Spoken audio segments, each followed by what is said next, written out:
Halo sahabat cerita malam, balik lagi bareng gua Andi di channel gua yaitu. Cerita ini adalah pengalaman pribadi gua sendiri di saat gua masih senang nongkrong-nongkrong sama teman-teman malam minggu. Dan cerita ini gua kasih judul. Nah, cerita ini berawal dari gua sendiri yang senang nongkrong dulu pas masih muda bareng teman-teman gua, Sandi, Pandi, dan Bedul. Nah, dulu kita namanya empat serangka itu kalau nongkrong, empat mulu, mana-mana berempat, nongkrong berempat. Ya kan, nah gua dulu tinggal di daerah Kota Tua Jakarta. Nah, di belakangnya itu ada ruko-ruko Kota Tua berderet dengan pemadam kebakaran sama kecamatan, ya kan. Ya mungkin kalau yang udah tahu Kota Tua sering lewatin daerah itu mungkin tahu ruko-rukonya. Nah, gua dulu ruko itu ada 3 gang, 1, 2, 3. Nah, biasanya gua nongkrong di gang yang pertama, gitu, gang awal. Nah, di pojokan ruko itu, jadi kan ruko di depan lurus masuk ke dalam, itu di pojokan itu ada namanya warung nasi. Biasanya warung nasi itu kalau siang rame. Kenapa? Orang-orang kantor di sana pada belinya di situ warung nasi dan di santan. Biasanya ya. Nah, ini kejadiannya malam. Nah, gua berempat waktu itu tahun 2010 kalau nggak salah. Ya 2010-an lah gitu. 2009 2010, gua lupa. Kejadian itu pada malam minggu. Biasa lah kalau malam minggu kan anak muda pada nongkrong, ya kan, di mana. Nah, gua berempat ini selalu nongkrong di warung itu. Kenapa gua sering nongkrong di warung itu? Karena warung itu gelap, ketutup sama ruko-ruko yang lain gitu. Jadinya nih deretannya ruko, ada ruko apa di pojokan tuh ada warung. Nah, warung itu di sebelahnya tuh ada gang, di sampingnya tuh ada gang menuju ke ruko di gang sebelah. Jadi setiap itu gang itu ada jalan kecil buat tembus ke gang sebelah gitu. Nah, posisi warungnya di situ. Gelap kalau malam, jadi enak buat tempat nongkrong gitu. Nah, kejadiannya tuh pada malam minggu. Biasalah yang nongkrong duluan gua, Sandi, terus udah berdua nggak lama datang Pai, terus datang Bedul berempat gitu kan. Ya biasalah ngopi, karena si Sandi ini punya warung kopi tuh, jadi pesanlah sama dia gitu kan, karena dia jaganya siang, malamnya dia plus kan, bisa nongkrong sama kita. Pesanlah di warung kopi, indomie segala macam lah, cemilan, nongkrong, main gitar biasa kan. Nah, di saat jam 11 si Pai nih mulai, yuk cuman pertama yuk gitu. Kita kalau udah ada tanda begitu udah tahu, wah beli minuman nih gitu kan. Yuk cuman pertama gitu. Oh yaudah yuk, saat kumpulin berempat lah, dapat 40.000 tuh waktu itu. Lupa gue harga minumannya berapa waktu itu, pokoknya kalau kurang kita selalu inian lagi, tambahan lagi gitu. Jadi patungan lagi lah gitu kalau kurang. Nah, singkat cerita gue beli di warung jamu, ya kan, balik ngobrol, saya udah minum lah. Nah, kalau buat tipe peminumnya nggak mabok, maksudnya mabok nggak rese gitu ya, kita minum biasa karena kan cuma ngangetin badan, malah suasana itu lebih membaur. Kalau menurut gua ya lebih membaur, lebih enak lah, ceng-cengannya, ngata-ngatainnya, bercanda-bercandanya itu lebih enak, lebih santai gitu. Kan gak lama teman datang satu teman datang, akhirnya kita ada sekitar 7 orang, karena dulu gue juga megang organisasi yang ada di kampung itu gitulah, dan ya gue ketuanya lah kasarnya gitu kan. Akhirnya pada ngumpul ya, namanya anak muda ya kan, mungkin dulu ada yang punya pacar atau ada yang mau main sama temennya kemana, pergilah satu-satu mereka. Oh ya, pas mereka datang juga, mereka namanya kita ada minuman kan, mungkin gak enak kan, mereka beli lagi gitu. Jadinya ada 2 botol di situ minuman, kacang segala macam, ya mereka patungan lah gitu. jadinya enak kan, wah lebih hangat lagi nih gitu. Nah gak lama ya sekitar jam 11-an lah mereka pada pergi karena kan punya acara masing-masing, kemana. Nah di situ gue tetap berempat sama si Sandi, Pai, sama si Bedul, berempat ngobrol lah biasa. Weh memang tinggal masih ada setengah botol, adalah di sini lah gitu kan sambil nongkrong. Ya pikir kita kan memang ada yang ronda gitu, cuma kan yang ronda kita nggak tahu di mana, kita jaga di sini aja lah, kasarnya bantu-bantu jaga di sini, bantu-bantu jaga di ruko gitu kan, namanya gelap kan. Ya, asik jam 11, jam 12. Nah jam 1 nih itu memang udah mulai nggak ada orang sama sekali, mobil-mobil yang lewat pun di jalan raya kan memang agak jauh ya, itu udah mulai nggak ada. Nah posisinya itu kita lagi ngobrol, nah si Bedul ini ngeliat ada cewek, ya bukan anak muda ya, bisa dibilang ibu-ibu ya, datang dari arah ruko depan, datang dari arah jalan raya. Nah sebenarnya pintu itu tuh kekunci. Kalau jam 10 ke atas itu pintu gerbangnya itu kekunci. Nah di situ ada hansipnya gitu. Entah kenapa kita nggak kepikiran nih, yang kita pikir itu ada hansipnya. Biasanya kalau hansipnya pergi itu pintu walaupun ketutup dibuka, nggak dikunci maksudnya, tapi ketutup gitu, nggak dikunci. Itu nandain bahwa hansipnya lagi muter, dan cuman yang tahu doang yang bisa yang berani buka pintu itu atau warga sekitar. Nah kita lagi ngobrol, nah si Bedul ngeliat nih, itu ada cewek, ada kayak ibu gitu kan jalan ke sini, tapi kok dari jauh kok kayak pakai kebaya, gimana sih kebaya bawahnya kain gitu kan, jalan tuh namanya gelap kan, kita nggak kelihatan mukanya tapi mengarah ke kita, pulang. Kenapa kita nggak curiga? Yang pertama tadi ya gerbangnya kan ya mungkin warga sekitar atau orang mana gitu kan, yang mungkin maksa buka pintu walaupun tahu dia nggak dikunci gitu kan, makanya dia berani buka pintu karena kita nggak pikiran macam-macam tuh waktu itu. Nah yang kedua, di kampung sebelah itu ada hajatan. Nah kita pikir orang habis hajatan kali gitu kan, mau pulang gitu, kita deketin ibu-ibunya jalan tuh pelan-pelan. Nah sampailah di tempat kita nongkrong. Dia berhenti. Memang bukan anak muda ya, maksudnya ya setengah tua lah, ibu-ibu gitu.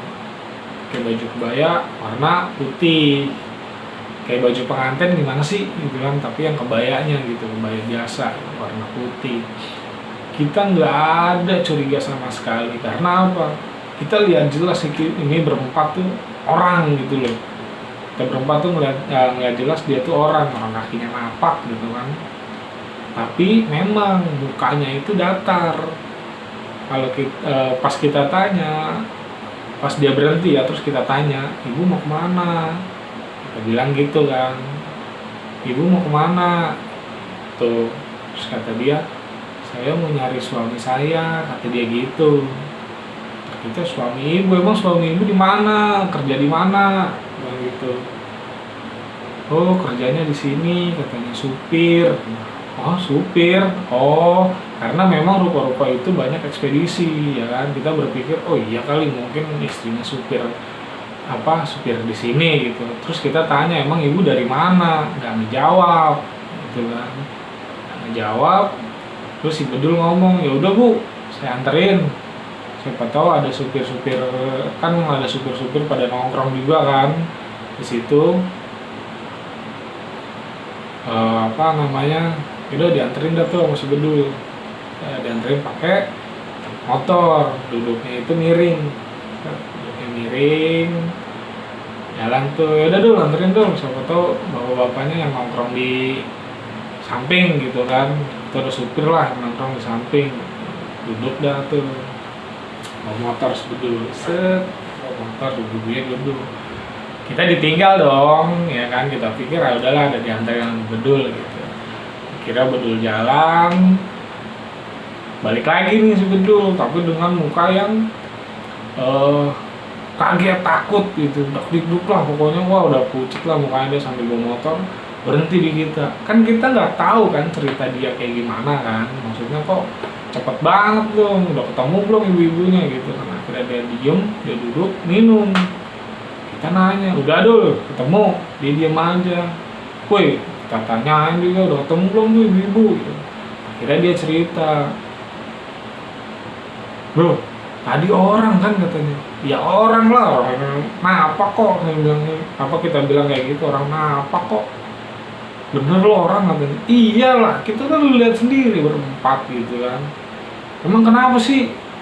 Nah si Bedul ini cerita pas dia bonceng ibu-ibu itu ke naik motor jalan kan, dia ke gang sebelah, ke gang 2. Nah di situ memang ada supir-supir lagi pada nongkrong, lagi pada ngopi juga kan. Nah si Bedul berhenti dah tuh, berhenti. Nah bapak-bapaknya nanya, kan bahasa Jawa lah ya supir-supir itu, kenapa mas? Ya. Si Bedul ngomong ini membantuin ibu-ibu nyari suaminya gitu. Nah supir ini pada bengong, ibu-ibu mana kata gitu. Loh iki mas, pas nengok ke belakang itu ibu-ibunya udah nggak ada. Dulu kaget, tadi saya bonceng mas katanya dari gang 1, ibu-ibu nyari suaminya katanya supir.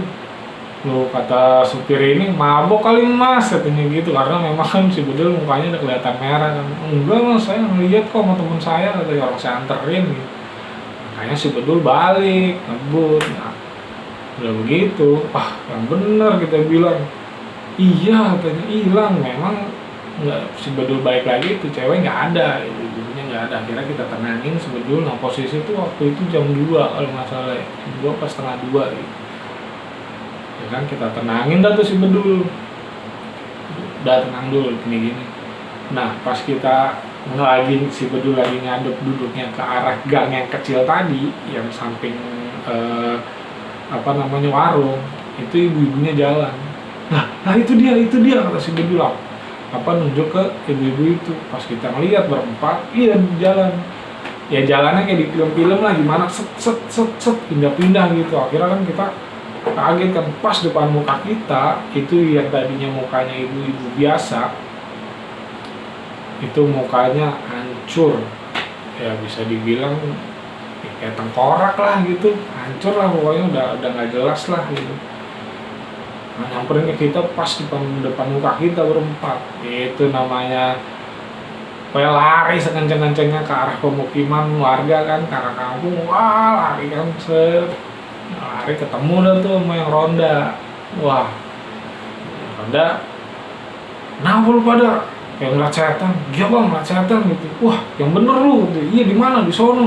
Duduk tenang, duduk sini aja dulu. Duduk tuh kita berempat tuh, ditemenin lah sama yang ronda kan. Di situ memang ada pos rondanya. Duduklah kita ditemenin, udah tenang ya kan. Datang dah nih ya wakil RW kita lah, itu kan sesepuh di situ gitu. Datang, ada apaan? Ini pak, kita ngeliat tadinya ibu-ibu datang dari arah depan jalan raya, nyamperin ke kita bilang gitu. Terus ya nanyain, nah kita nanya, ibu mau kemana gitu kan. Kata dia mau nyari suaminya gitu. Pakaiannya gimana, kata pak wakil ini. Pakaiannya pakai kebaya putih pak, terus kayak celananya ya kain lah gitu. Gimana sih, kayak orang mau nikah gitu kan. Nah pak wakil ini senyum aja, oh gitu. Terus gimana, dianterin sama si Bedul nyariin. Nah pas sampai di gang tengah, ibu itu nggak ada kata si Bedul, padahal udah sampai di supir-supir. Makanya si Bedul mau nanya, takutnya ada suaminya gitu kan. Ternyata nggak ada. Akhirnya kita balik lagi pak ke warung. Nah itu baru dia datang lagi pak, cuma mukanya hancur pak itu, tapi masih pakai kebaya putih. Oh duduk dah kita ngobrol tuh sama pak wakil. Oh jadi begini, memang dulu ruko ini tuh pabrik minyak katanya, minyak goreng. Terus pak, nah di situ dulu ada yang meninggal ketimpa tembok pabrik. Nah, pabrik atau gudang lah, timpa tembok. Nah itu baru menikah katanya. Oh gitu, pantesan pak mukanya hancur. Iya itu ketimpa tembok kata dia, kata waktu gitu. Oh Nah kita kan baru tahu kan, sama anak muda belum tahu lah cerita-cerita dulunya seperti apa kan, kita kaget. Nah pas udah cerita kejadian kayak gitu, gue nanya dong sama nenek gue dulu, nenek gue masih ada lah, gue nanya sama nenek gue, emang bener ceritanya gini? Oh iya bener katanya, itu dulu namanya siapa gitu, panggil aja Siti lah, apa siapa lah gitulah, nggak tahu namanya, lupa lah, gue dikasih tahu sama nenek gue itu. Oh gitu, akhirnya gue berempat sama si Sandi, kalau nongkrong jangan malam-malam lagi lah, takutnya didatengin lagi gitu. Ya namanya takut ya kan, walaupun daerah sendiri itu, kecuali rame-rame lah kita berani, tapi kalau cuma bertiga berempat dan di jam segitu lebih baik nongkrong di pos ronda aja gitu. Nah itulah cerita pengalaman pribadi gua dari bareng teman-teman gua, si Sandi, si Pai, si Bedul, yang mudah-mudahan mereka nonton ya dan ingat cerita ini. Mudah-mudahan sehat semua lah, karena gue juga udah lama nggak ketemu sama dia, nggak ketemu sama Bedul, nggak ketemu sama Sandi, nggak ketemu sama Pai, gue udah lama banget. Ya mungkin teman-teman ada yang mau cerita di channel gue, bisa langsung DM atau komen di kolom komentar. Ya jangan lupa di like, share dan subscribe agar channel gue ini bisa berkembang lagi. Bu Andi, selamat malam.